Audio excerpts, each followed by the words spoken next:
या घटनेची बिलकुल काही मला माहिती नाही आहे आणि 13 तारखेपासून ते 18 तारखेपर्यंत माझ्या मुलाचं 13 तारखेला लग्न होतं. 8 दिवस माझ्या घरी कार्यक्रम होते. त्या कारणाने मी 10 ते 18 मी घर सोडलेलं नाही आहे. मी घरामध्येच होतो आणि 13चं लग्न झाल्यावर माझ्या मुलाची सत्यनारायणची पूजा होती. त्या पूजेच्या दिवशी बंडोपंत बेगडेंचा मला फोन आला होता की राजेंद्र आगवणेला तुम्हाला बोलायचं आहे. तर ते बोलले की आम्ही तुमच्या फार्म हाऊसवर जाऊ का. मग मला काय ह्या गोष्टीची काही कल्पना नव्हती की यांनी असं काही कृत्य केलेले.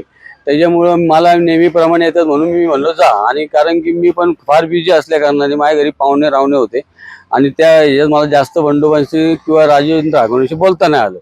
ते जा म्हणले. मग ते गेले का राहिले का नाही राहिले याची मला कल्पना नाही. मी माझ्या कार्यक्रमात घरीच बिझी होतो. त्याच्यामुळं मी काय त्यांच्याकडे लक्ष दिलेलं नाही आहे आणि या राजेंद्र आगवणेने या असं काही कृत्य केले याची काही मला कल्पना नव्हती. माझ्या तिघांचा संबंध असा आहे की बंडोपंत बेगडे माझा मित्र आहे आणि राजेंद्र आगवणे हे मुळशीतले मोठे राष्ट्रवादीचे कार्यकर्ते आहेत आणि मी शिरोली चांदोलीचा सरपंच आहे.